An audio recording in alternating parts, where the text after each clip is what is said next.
I didn't see it coming at all, and he hit me hard, hardest I've ever been hit. The fighters are getting bigger in toughness. This kid is a monster. The forces to the brain are getting worse, while the brains are staying the same. Number 94, Derek Boogaard. He was one of the toughest men in the National Hockey League, a protector, a giant on the ice. But off the ice, he was fighting a battle no one could see. The role of enforcer exposed Boogaard to repeated head trauma, chronic pain, and a deadly drug addiction. Derek Boogaard was just 28 years old. Family members found Boogaard dead in his Minneapolis apartment last night. This is the story of Derek Boogaard and the hidden epidemic of addiction in professional sports. At 6'7", over 250 pounds, Derek Boogaard wasn't just a hockey player, he was an enforcer. Playing for the Minnesota Wild and later the New York Rangers, his job wasn't to score goals. His job was violence. Fights, hits, protection, night after night. But every punch came with a cost. Broken bones, concussions, chronic pain.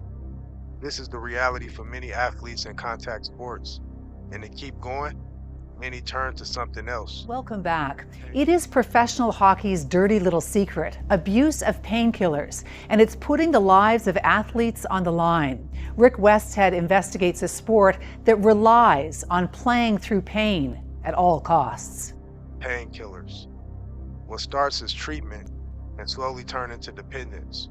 For Boogaard, prescriptions became a routine part of survival in the league. Derek Boogaard had one job, to be his team's enforcer, fighting and intimidating opposing players. With a haymaker.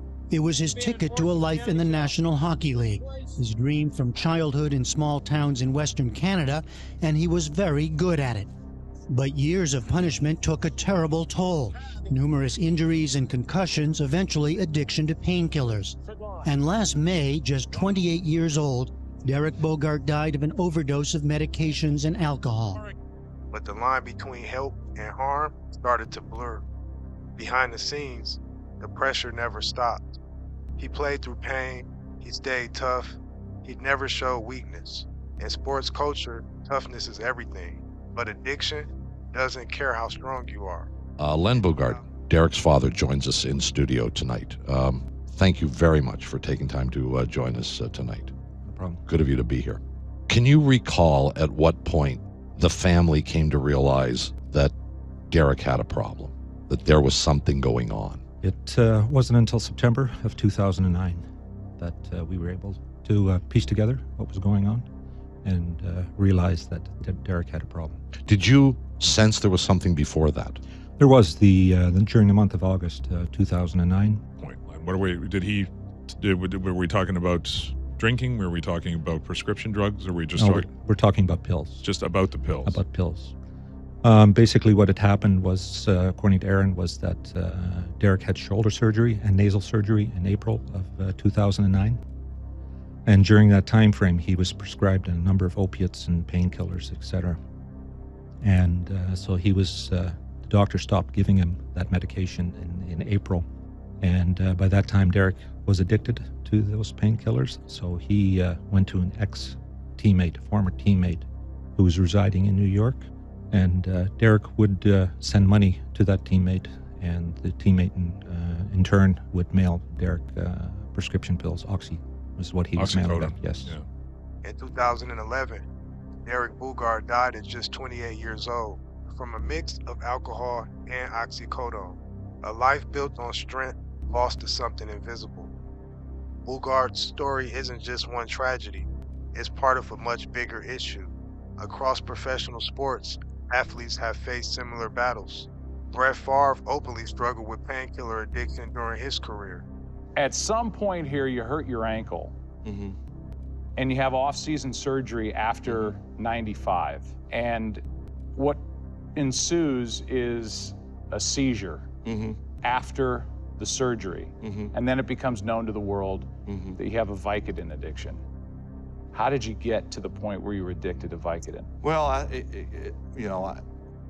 we've all known or been a part of addictions and things like that, and a lot of times before you know it, it's on you. Josh Hamilton battled substance abuse while trying to stay at the top of baseball, and Tyler Sash, who passed away with signs of brain trauma and painkiller use. Different sports, same pattern, injuries, pressure, and access to powerful medication. The real issue goes deeper than one player. It's the culture. A system where playing hurt is praised, where asking for help can be seen as weakness, where careers are short and expectations are high. And in that environment, painkillers can become a shortcut to staying in the game. But that shortcut can lead to somewhere dangerous. Since Boogaard's death, leagues like the National Hockey League have faced growing pressure to change.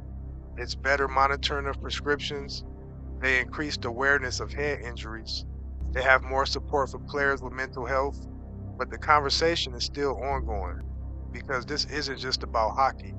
It's about every sport where pain is part of the job.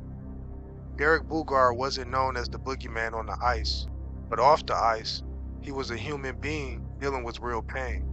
His story reminds us, strength isn't just about how much you can take, it's about knowing when to get help. If you enjoyed this video, make sure you like, comment, and subscribe, and also share. It will really help the channel grow. And remember, behind every athlete is a real person. And as always, I appreciate you for tuning in, and I'll catch you with the next one. It's your boy Dizzle. I'm out. Peace.